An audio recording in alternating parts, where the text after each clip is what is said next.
할렐루야. 하나님 12시기도에 나오신 여러분들 주님의 이름으로 사랑하고 축복합니다. 오늘 우리에게 주시는 하나님의 말씀은 창세기 44장 33절 한 절 보도록 하겠습니다. 44장 33절입니다. 이제 주의 종으로 그 아이를 대신하여 머물러 있어 내 주의 종이 되게 하시고 그 아이는 그의 형제들과 함께 올려 보내소서. 아멘. 우리가 오늘 본문은 창세기 44장 14절부터 34절까지 있는 내용인데요. 그 중에서 33절 한 절을 읽었는데 그 전체적인 내용을 같이 여러분들하고 나눠보려고 합니다. 형제들이 이제 도둑으로 몰리죠. 요셉의 형제들이 그래서 다시 애굽 총리 요셉을 대면합니다. 요셉은 그 은잔이 나온 베냐민만 종이 되어 남고 나머지는 아버지에게로 돌아가라고 명령을 합니다. 이때 문제를 해결하러 나선 사람은 유다입니다. 그는 그 잔이 발견된 베냐민뿐만이 아니라 최초에는 형제들이 모두 종이 되겠다라고 말을 합니다. 베냐민을 죽게 할 수도 그를 타국에 혼자 종으로 남겨둘 수도 없었기 때문이었겠죠. 그런데 분명 은잔이 발견된 베냐민만 두고 가라라는 요셉의 좀 뭐라 그럴까 새로운 제안, 그런 어떤 은총이 있게 되는데 그런 말 앞에서 형제들 가운데서는 어느 정도는 마음이 움직인 그런 형제들도 분명히 있었을 수도 있습니다. 그러나 이어지는 그 유다의 행동과 발언은 우리에게 굉장한 감동을 줍니다. 유다는 18절부터 34절까지 이어지는 긴 시간을 통하여서 변호를 하는 모습을 보입니다. 그는 아버지와 베냐민의 관계가 어떠한지, 얼마나 이 베냐민을 우리가 어렵게 키워왔고 데려왔는지, 그래서 베냐민을 데리고 돌아가지 못하면 어떠한 비극이 일어나게 될지 등을 이야기하고 이렇게 변호하고 있는 겁니다. 실제로 유다가 말을 굉장히 잘해서 애굽 총리를 감동시켜 용서를 받아내려고 했을 수도 있습니다. 그렇지만 정확한 이유는 모르겠으나 유다가 아버지 야곱과 정말 배다른 동생 베냐민을 진심으로 아끼고 염려하고 있다는 사실을 분명하게 느낄 수 있게 됩니다. 분명히 저자도 그것을 표현해 내려고 하는 것 같습니다. 그의 변호는 정말 시공간을 초월해서 우리의 마음에 감동을 준다라고 생각합니다. 여기에서 이제 유다는 더 나아갑니다. 바로 이 부분이 특별한 감동과 은혜의 장면이 되겠는데요. 자신이 베냐민을 대신해서 종이 되겠다라는 것입니다. 그래야 아버지 야곱도 생명을 지킬 수 있다라고 말하고요. 그런 것을 통해서 자기 자신의 생명과 안위보다는 가족들의 생명과 안위를 생각하고 있는 그런 모습을 보게 됩니다. 유다가 베냐민과 형제들과 부모님을 대신하겠다라는 이야기입니다. 이것은 세상 모든 죄를 대신 지신 예수님을 떠올리게 합니다. 그렇습니다. 사단은 죄인들을 끊임없이 몰아쳐서 죄의 굴레로, 종으로 묶어두려고 합니다. 각양각색의 방법으로 유혹합니다. 그러나 사단이 우리를 그렇게 유혹하고 죄의 굴레에 의해서 붙들리게 하려고 할 때에, 그렇게 정죄할 때마다 예수님께서 우리를 지켜주신다라는 겁니다. 또한 주님의 그 변호는 어떤 단순한 말뿐인 변호가 아니라라는 겁니다. 우리는 죄의 종로로 타면서 죽음과 심판을 향해 가고 있던 그런 운명입니다. 그런데 이런 운명에 놓인 우리를 위해 예수님이 대속제물이 되셔서 우리의 죄값을 대신 치러 주셨습니다. 대속제물이 되신 예수님의 공로로 인해 우리는 죽음에서 해방되고 거룩하신 하나님 앞에서 의로운 자로 인정받을 수 있게 되었습니다. 그러므로 우리는 날마다 예수님의 공로에 감사하며 하나님의 뜻에 합당하게 살아가야 하는 것입니다.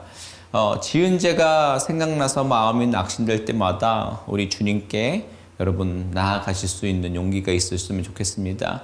예수님을 의지해서 우리 죄를 사하여 주시는 하나님 앞에 담대히 서실 수 있었으면 좋겠습니다. 예수님을 통해 하나님이 우리에게 주시는 죄 용서의 은총을 분명히 경험하게 될 줄로 믿습니다. 말씀을 마무리합니다. 유다의 이러한 반응과 자기 희생에 대한 그 태도야말로 요셉이 바랬던 것이고, 또 더 나아가서 하나님께서 오늘을 살고 있는 우리들에게 바라시는 모습이라고 믿습니다. 하나님이 바라시는 모습으로 생각하고 행동하는 우리 모두가 되기를 소원합니다. 우리와 친한 성도들이, 또 잘 모르는 성도들이, 그리고 이웃들, 죄인들이 하나님께 나와 구원받을 수 있도록 그들을 위해 정말 우리가 할 수 있는 일들 기도하며 그들을 사랑하고 희생할 수 있는 그 영역까지 우리의 영역을 넓힐 수 있는 귀한 하나님의 백성들 되셨으면 좋겠습니다. 우리 같이 한번 이 시간 기도했으면 좋겠습니다.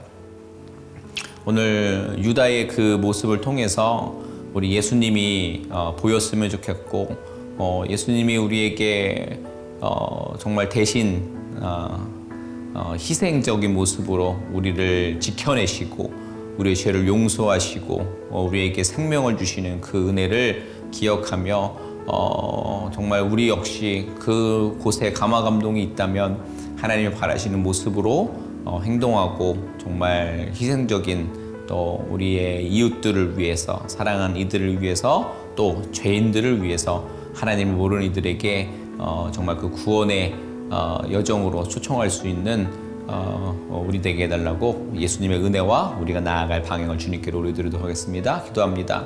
하나님, 이 시간 우리가 기도하며 나아갑니다. 오늘 요셉 앞에 선 형제들, 그 위기 앞에 아버지 베냐민을 위해서, 가족들을 위해 유다가 스스로가 종이 되고 스스로의 생명을 그곳에 아낌없이 내어주는 그런 자기 희생적인 아버지 본을 보이는 그 모습을 통하여서 아버지 우리 예수님의 아버지 정말 형상을, 예수님을 떠올리게 합니다.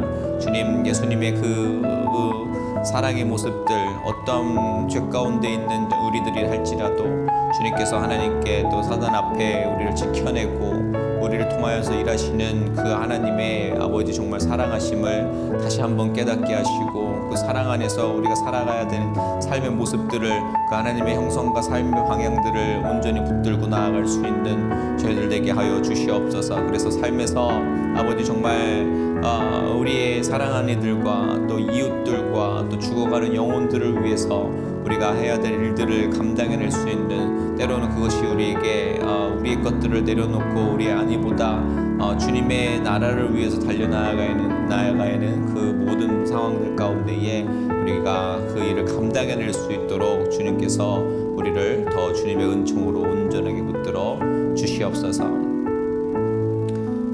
이 시간에 우리 연약한 이들을 위해서 기도했으면 좋겠습니다. 육체적으로 또 정말 투병 중인 성도님들이 참 많이 있습니다.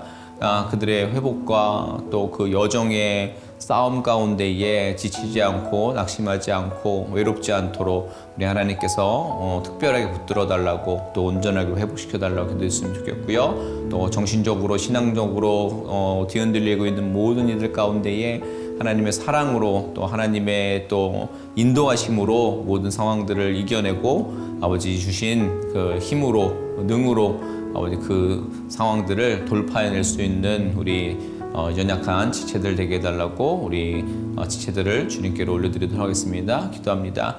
하나님, 이 시간 우리가 아버지 연약한 지체들을 주님께로 올려드리며 나아갑니다. 주님, 특별히 육체의 가시로 고통당하고 있는 많은 우리 성도님들, 정말 투병 중이고 이제 막 수술을 마치고 아버지 회복의 단계로 들어간 모든 이들 가운데에, 그 고통 가운데에 주님께서 같이 아파주시고 또 하나님 만져주셔서 온전한 나음이, 회복이 있을 수 있도록 주여 은총으로 함께하여 주시옵소서. 또 삶의 아버지 여러 가지 문제로 정신적으로 또 신앙적으로 아버지 또 삶의 아버지 정말 실패 속에서 허덕이고 있는 모든 연약한 이들 가운데에 주님, 그 꿇어 엎드린 상황 가운데에 정말 처참한 가운데에 아버지께서 붙들어 주셔서 다시 한번 일어서게 하시며 하나님께서 먹여 살리고 하나님께서 우리에게 소망을 주시는 것을 믿고 나아갈 수 있는 아버지 저들 되게 하여 주시옵소서. 주님, 하나님, 오늘 우리가 유다의 희생적인 그런 결단의 모습들을 발견해냅니다. 그 가운데서 우리 예수님께서 사랑하는 이들을 향해서 어떠한 희생을 감내하셨는지를 생각해 보았습니다. 주님, 우리의 예수님의 은총을 입은 자들답게 주님께서 그 빚진 자의 삶을 살아가라고 말씀하시는, 기대하시는 그 기대를 저버리지 않고 그 길로 나아갈 수 있는, 정말 영혼을 위해서, 죽어가는 영혼을 위해서, 우리의 이웃을 위해서, 우리 사랑하는 이들을 위해서 우리의 것을 내어놓고 아버지 정말 그들을 생명의 길로, 구원의 길로 인도할 수 있는 놀라운 하나님의 사람들 되게 하여 주시옵소서. 그것이 가능하게 하기 위해선 우리 주님의 그 정말 구원의 여정으로 초청하는 우리들의 삶이 주님의 놀라운 계획하심과 희생으로 가능했음을 다시 한번 생각해보고 깨닫고 우리 가운데 은혜가 넘쳐야 할 줄로 믿습니다. 그 은혜로 우리를 새롭게 하여 주시옵소서. 연약한 지체들 주님께로 올려드렸습니다. 특별히 육체의 가시로, 또 최근에 수술을 해서 정말 극심한 고통 가운데 있는 우리 성도님들, 그리고 지금 투병 중인 성도님들, 몸이 연약해서 정말 온전한 치료를 아직 받지 못하는 그런 성도님들, 주님께서 모두 다 온전하게 붙잡아 주시옵소서. 주님 주시는 힘과 능력으로 모든 질병을 이겨낼 수 있도록 주님께서 은혜 베풀어 주시옵소서. 무엇보다 그 여정 가운데 지치지 않게 하시고 낙심하지 않게 하시고, 또 하나님 신앙에 대한 아버지 정말 의심 있지 않게 하셔서 온전한 하나님의 은총과 함께 하심이 그들의 삶을 더 단단하게 이끌 수 있도록 주님 함께하여 주시옵소서. 또 정신적으로, 또 삶의 문제로, 또 신앙적인 문제로, 또 실패 앞에서 무너꾸러져 있는 모든 성도님들 가운데에 주님께서 붙잡아 주시고 다시금 힘 주셔서 아버지 정말 다시 일어설 수 있도록, 또 아버지 우리를 먹여 살리고 우리에게 생명 주시는 이가 누구신지를 온전하게 깨달아 그분께 맡기며, 또 세상 앞에 우리가 기법하는 것이 아니라 아버지 정말 당당하게 맞설 수 있는 하나님의 사람들로 주님께서 인도하여 주시옵소서. 그렇게 우리를 의로운 길로, 생명의 길로 인도하시는, 그러기 위해서 같이 연약한 이 땅에 오셔서 아파하시고 정말 피 흘리시고 정말 십자가에서 죽으시고 부활하셔서 우리에게 소망 주신 그분을 통해서 우리가 다시 한번 힘내서 이 땅에서 살아갈 수 있는 우리 모두 되게 하여 주시옵소서. 감사하며 예수님의 이름으로 기도드립니다. 아멘. 감사합니다. 어떠한 상황 가운데서도 승주찬